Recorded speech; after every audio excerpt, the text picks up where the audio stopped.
Coming up on the Author's Den, an interview with Tom Stanton, author of Hank Aaron and the Home Run That Changed America. Welcome to the Author's Den, a place where we encourage reading and writing, a place where you can meet authors and book illustrators, a place to get your questions answered about writing, publishing, and promoting your book. Coming up on the Author's Den, an interview with Tom Stanton, author of Hank Aaron and the Home Run That Changed America. Well, hello and welcome to the Author's Den. Today my guest is author Tom Stanton. He's written a book called The Final Season, The Road to Cooperstown, and your new book, Hank Aaron and the Home Run That Changed America. Well, thanks for being with us today. My pleasure. Tell us a little bit about yourself. Yeah, I'm a journalist of 25 years. Grew up in Michigan, Warren, and used to own newspapers in Macomb and St. Clair counties, based in New Baltimore, the Voice newspapers. Been an author for the past 5 or 6 years and just having a great life. So Tom, as a child, what role did reading play for you? A huge role.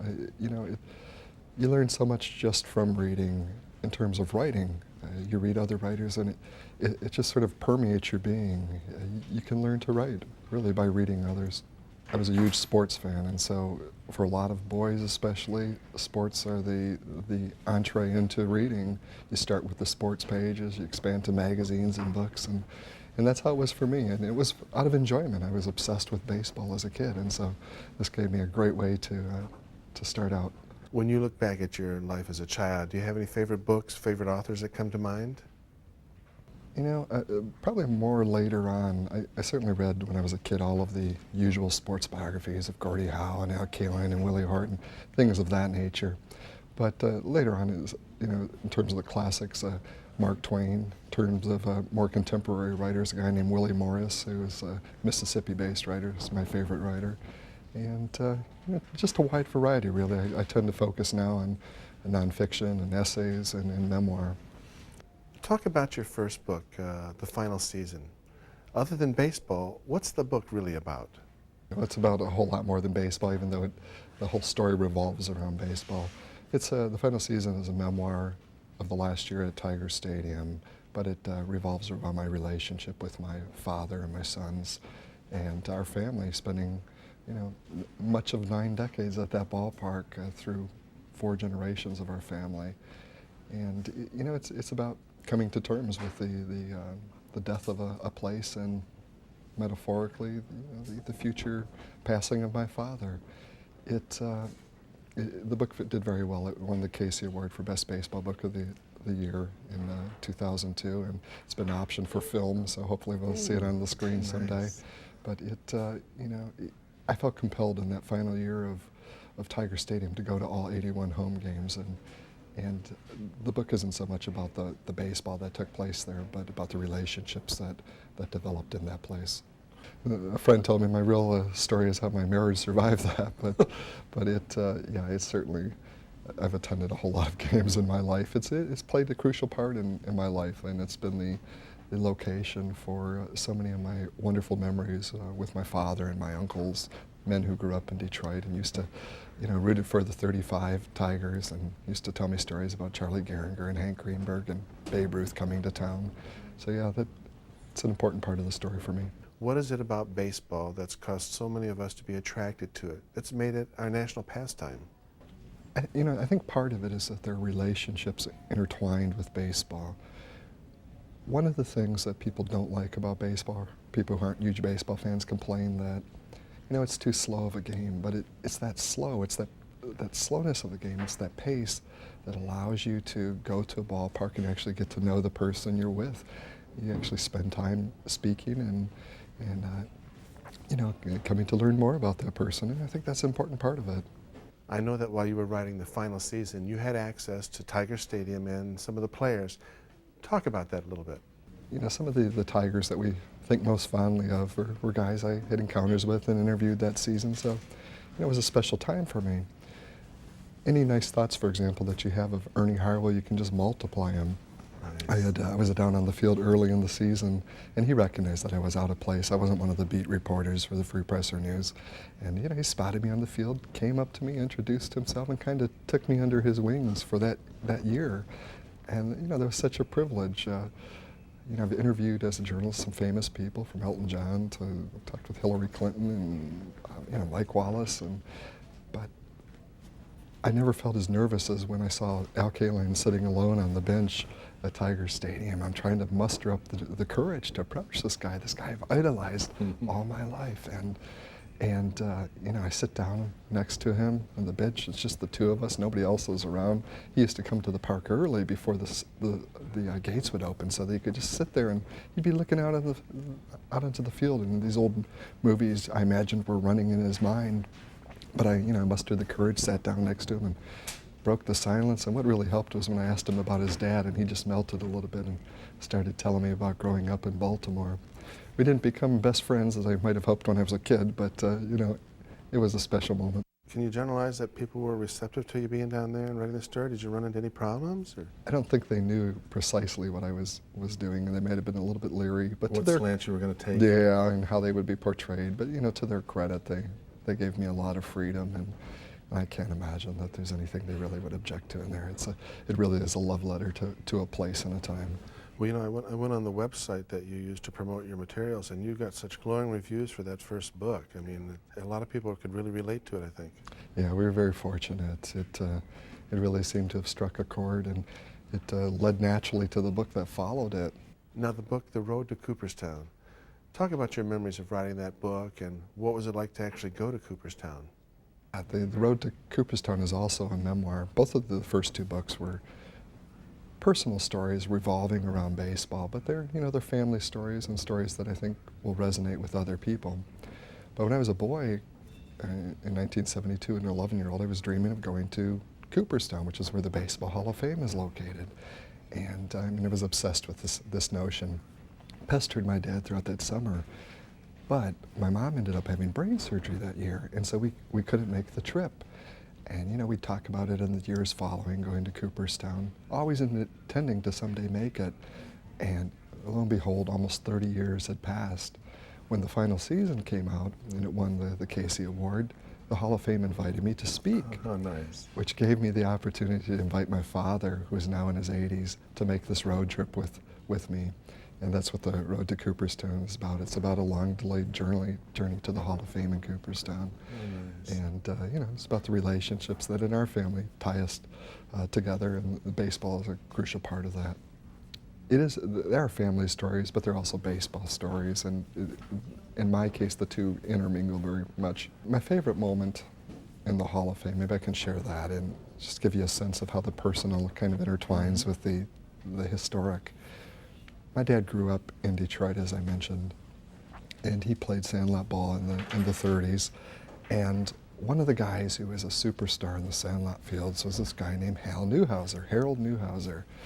And my dad, Newhouser was known even as a 17 or 18-year-old because he was a hard-throwing American Legion pitcher who everybody knew had a future. And my dad ended up in this scrimmage game against the famous Hal Newhouser, who was just a kid at this point. And my dad got a couple of bloop doubles off of Newhouser, broke up this supposed no-hitter, and I clung to this story as a kid because, if my dad could get a couple hits off of Newhouser, who would go on and, be an MVP in the American League and face Ted Williams and Joe DiMaggio, then there might be hope that I could make it to the major league. So this story was an important part of my childhood. And we're in the Hall of Fame, and there are several parts to the Hall of Fame. There's a library, which is wonderful research library. There's the museum, which tells the history of the sport, and then there's the Hall of Fame itself, which is really a gallery of plaques, almost a spiritual place. It's quiet. You walk in there, and my dad is standing in front of Hal Newhouser's plaque when we're in there, and there's this little kid off to the side, and he's wearing a Boston Red Sox Nomar Garcia para jersey, and he's about 8 or 9 years old. And my dad is deaf. He cannot, I have to speak very loudly for him to hear me. And so I'm like yelling in his ear in this very quiet building, "Are you thinking about the time you broke up Hal Newhouser's no-hitter?" And this little kid's head turns toward my dad's, and I hear him scamper across the floor in the Hall of Fame, and he tells his dad, he points to my dad, and he says, "That guy is in the Hall of Fame." And of course, my dad never played in the major leagues, but the Hall of Fame is built on a myth that Abner Doubleday invented baseball in Cooperstown, which never happened. So I figured, what's one more myth? Let the kid think my dad's in the Hall of Fame. That's nice. Kind of felt he deserved to be there anyways. Very nice. Yeah. I came upon this letter that Ty Cobb had written to his son. Ty Cobb has this reputation of being a pretty mean cuss, and he was in a lot of ways. But, you know, it's this letter where you can tell he's concerned about his son and the direction he's taken and wants to keep him on the straight and narrow, and is having a whole lot of trouble doing it. And so, you know... Do as I say, not as I do. Yeah, that's right. And so there are all sorts of discoveries to be made there. But you know when you go into a place like that, you're going to get the history of something. But what I didn't expect so much is that as I went through the museum, parts of it would be triggering my own history. You know, you'd see Mickey Mantle, and then you would think back to that Sandlot field and your brother playing and you yearning to be on the field with him. Or you'd see Charlie Gehringer and remember some stories that your uncle had told, or you'd see, you know, something on Babe Ruth and it'd trigger a memory of, you know, another relative or a neighbor that you hadn't thought of in years. And so I think that's what makes that place so special. Well, since we're talking about the museum, is there anything that you were surprised to see there, or you were surprised to see was omitted from the museum? You know, to see Joe Jackson's, you know, bat there, and to see something from Pete Rose's career. And so, you know, that was a minor surprise. One of the neat surprises is that the guy who runs the Hall of Fame is a Detroit Tiger fan and a former Michiganian, Dale Petrosky. And so if you're a Tiger fan and you go to the Hall of Fame, you have to look up Dale. I'm sure he'll do something special for you. Now, tell us about your new book. What's the name of it, and how did it come about? Yeah, What's the name of the book? It's called Hank Aaron and the Home Run That Changed America, and it focuses on an 18-month period during which Hank Aaron is on a quest to pass Babe Ruth as the all-time home run king. It takes place primarily in 1973 and 1974. And, you know, some folks may remember that Aaron, as he's pursuing Ruth's record, he's playing for the Atlanta Braves, the only Southern team, at a time when Georgia had a lieutenant governor who was a segregationist. And there were a lot of people in America who didn't want Hank Aaron, an African American, to break the record of the legendary Babe Ruth. And so, it's a lot to do with his enduring adversity and overcoming it, and continuing this chase no matter what came in his way. How was the state of our society reflected at that time? He was inundated with hate mail and death threats, and the threats were so serious that the FBI, for example, had agents disguised as maintenance workers following one of his daughters at college to prevent her abduction. I mean, the threats were so serious the team had bodyguards watching out for Hank Aaron. They had, when they'd be on the road traveling, they'd have two rooms, one under his name, which would be the decoy room, and another under a pseudonym. They even had a separate hideaway for him at spring training in 1974, because every game he played in every series there were threats that he would be killed. I don't think most of America felt that way, but that's the segment he was hearing from. And it's unfortunate. What type of planning or preparation goes into a book like The Road to Cooperstown? You go back to the original reporting, 30 years ago, and you start there, and then you do interviews with people who were integral parts of it. I did talk with Hank Aaron, not in terms of interviewing him for the book, because he had done his autobiography 13 or 14 years ago. So he didn't want to do that. He didn't want to sit down for hours of interviews, but he did open the door for me to speak with everybody who was close to him, and which was a great opportunity. But one of the relationships that is, just so symbolic of the kind of man he is, relates to this gentleman he came to know in 1967.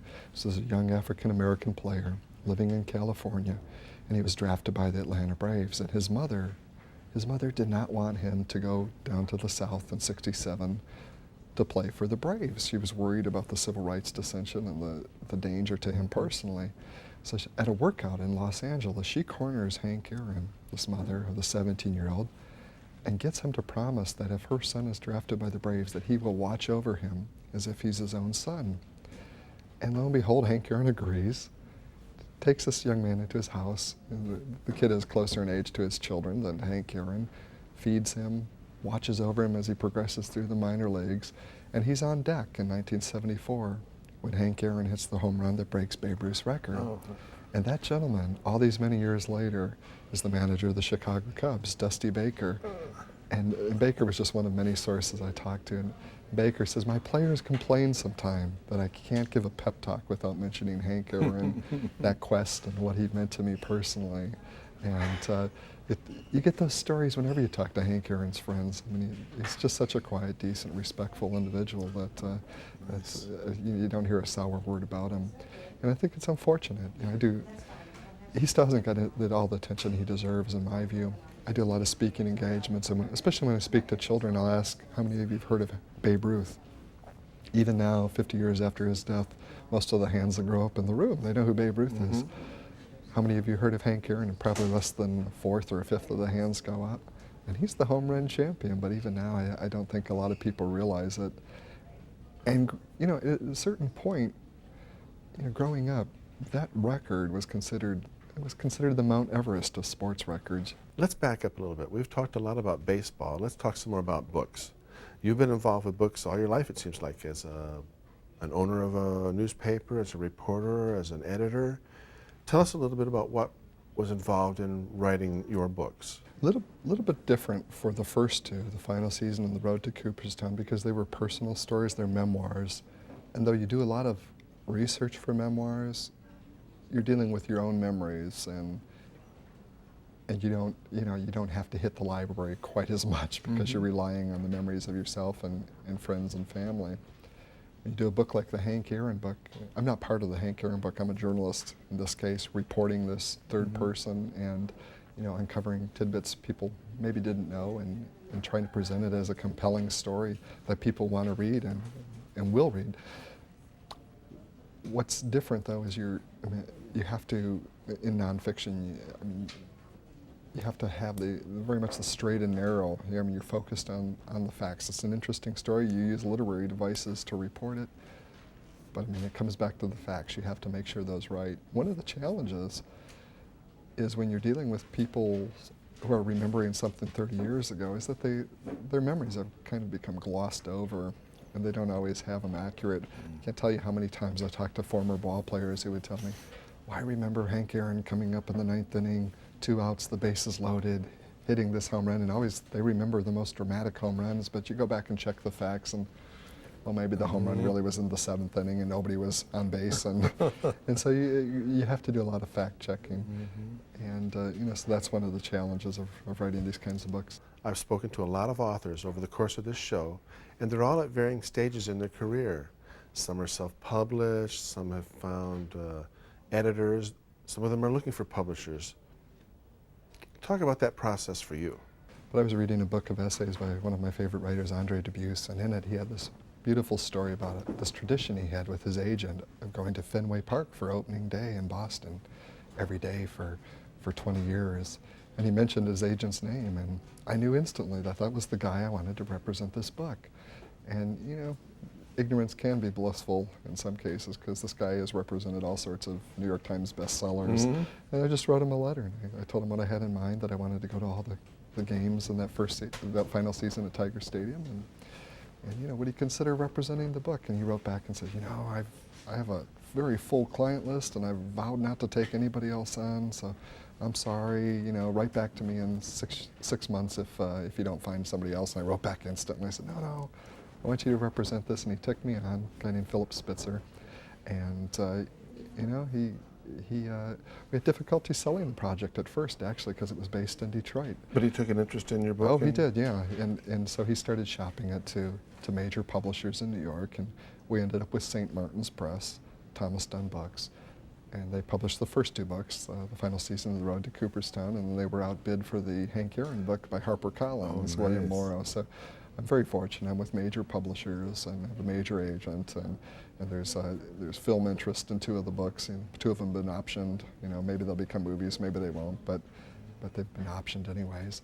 And I just feel very fortunate. I've been on tour. I recently came off of a 10-state tour. We were in New York doing national publicity and all sorts of other places. What are you doing right now to promote your books? It varies, depending on the book and the time. But with the Hank Aaron book, for example, the book came out prior to the 30th anniversary of Hank Aaron breaking the record. And so you have lots of potential news angles. It's easier to get on the national shows at that point, and so we ended up on lots of the national sports shows and tons of national radio and national newspaper. This month we were picked by Reader's Digest as the pick of the month for congratulations. for the the current issue, and so it's thrilling. And HarperCollins, of course, has a huge promotional budget, and they've been very generous with me in terms of getting me places and getting the attention, and hopefully the book will fulfill the dreams they have for it too. Mm-hmm. Do you have any other books underway? I'm not sure what the next book is going to be. I'm not sure if it's going to be baseball even. We might vie away from that when you've had a little bit of success. And I mean, it's not major success I've had. I don't want to mislead anybody.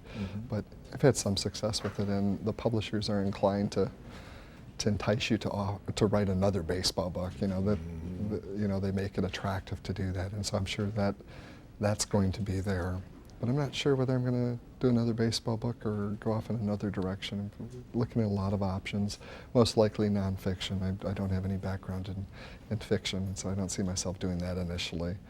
But I may do something that's a little more broader historically and not focused on baseball. I mean, for me, sports was how I accessed books. Did you collect memorabilia as well? Oh, I did, of course. Talk about that. The baseball. I still have my baseball cards. 100,000 baseball cards up in one of my son's closets. He kind of resents, I think, that his closet is overtaken by these cards. But oh no, I definitely have my ball cards. I still have packs of cards that I haven't opened from the 1970s. So, and I think I'll return to those someday. But yeah, I was one of those kids who would send off, for the autographed pictures, write the letters to the players, and I did a lot of that. And actually, it's part of the reason the first book came to be.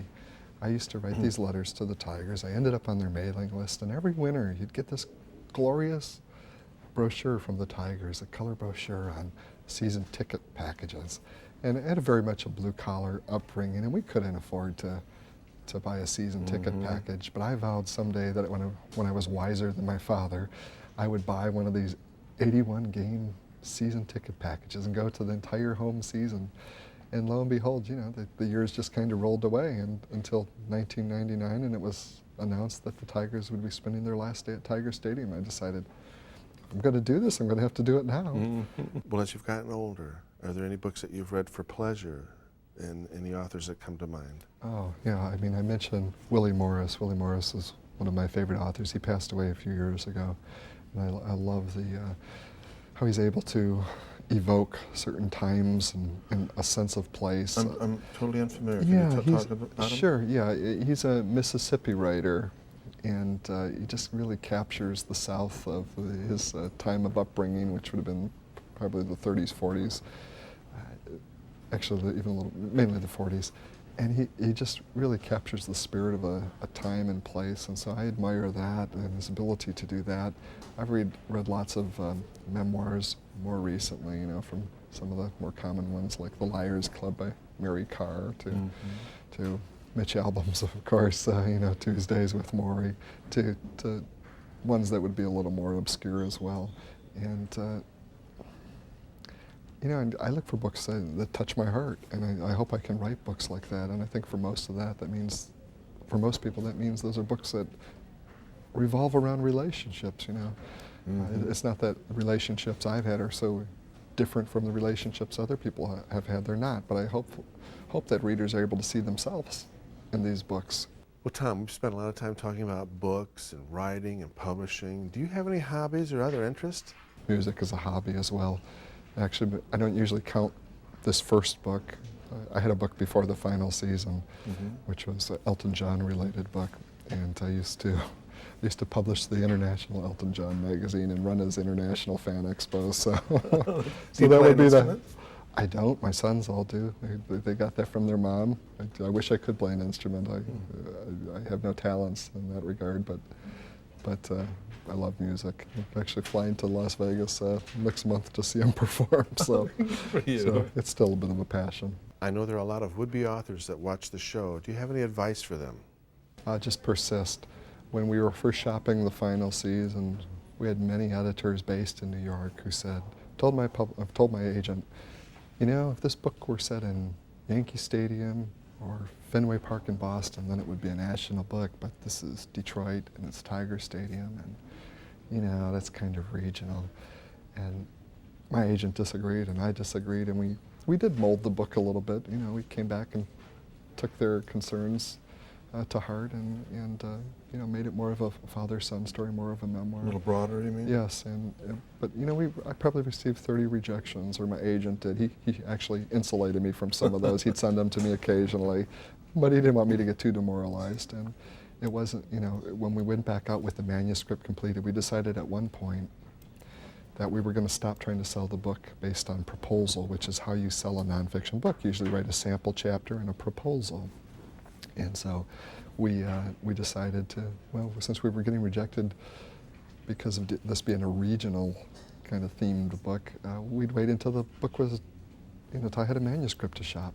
And we got nice blurbs. Blurbs are the comments that better known people offer for, you see them often on the back of a book, you know, that they'll say nice things about an author's work. And you know, we were fortunate to get them from Sparky Anderson and Ernie Harwell and Elmore Leonard and Bob Costas. And then we started shopping the book, and that's when it, you know, the first set my agent sent out at that point, we got an offer. And so it really is to persist, you know, to believe in your dream and to pursue it. And you know, if it's your passion, I think it'll come to be for you if you have some talent. Let's change the subject from books and writing. What's your feeling about the Tigers this year? Well, I'm much more proud to say I'm a Tiger fan this year than I was last year when we almost set the record for most losses. And actually, people I deal with in other parts of the country, they seem much more respectful of the Tigers this year. And I've been down there to see several games this year. So it's, you know, I'm a Tiger fan no matter what, no matter how they perform. But it's you know, it's nice to have a competitive team and to have some world-class players, especially Ivan Rodriguez. It's just bringing a lot of joy back to the ballpark, I think. Watch any other sports? Yeah, sure, the Pistons. Had a great time being a Pistons fan. You know, just kind of world champions all around. I think we're the envy of a lot of people. If a writer wants to find an agent or an editor or publisher, what's your advice to them? How can they go about finding the right people to work with? And in terms of finding an agent, I would look to books similar to the one that you're working on, similar to the ones you dream of writing. Check the acknowledgement sections. Usually authors always thank their agents. And you know, use that as a way to start a conversation with that agent. Don't call them. Agents hate to be called, I found. Just write a very compelling letter to them. Tell them what it is about the work that they've agented that you've admired, and just kind of take it from there. Do your research, because there are thousands of agents. Sometimes you can meet agents at writers' conferences, but really I would do the research, and I would you know, look for agents who focus on the types of work that you want to write, because they're going to know the editors in that area much better than if you just have a general agent who's sending out stuff blindly to a lot of editors he or she doesn't know. And so start there and write a compelling letter that makes it difficult for the agent not to respond to you. And you know, if you have an agent of a certain caliber, that person is going to have access to editors. He or she will know the editors, who's looking for what, who's interested in what, and it just expedites the whole process, makes it much less of a blind process. You know, whereas if you're trying to do it yourself, sending out letters to editors, you know, without an agent, I mean, that's such an obstacle to overcome. I know some people have had success self-publishing, but unless you have a specific audience that you know you can reach that route, it's very difficult to succeed in that way. I mean, there are stories of people who do beat the odds, like the Chicken Soup for the Soul guys who self-published, but for most people it's not a good route. So I try to find the agent and let the agent find an editor at a publishing house. Something I forgot to ask you earlier. Have you done the book fair, book signing circuit? Yeah, I've done some of that. I was, Ann Arbor had its first book fair earlier this year. I was there. I've done the Chicago Book Festival. I've done a few others too, and done lots of book signings, and still am at bookstores. It's crucial to have relationships with people who sell books, and so I have great relationships with, you know, booksellers across the country, particularly in Michigan, where you know, the first book was a bestseller, and so I have some great relationships with bookstore owners. Tom, thanks a lot for making the time to come and be on the Author's Den today. Well, thanks, Mike. It's been my pleasure. A great time. Success with all your books, too. Thank you.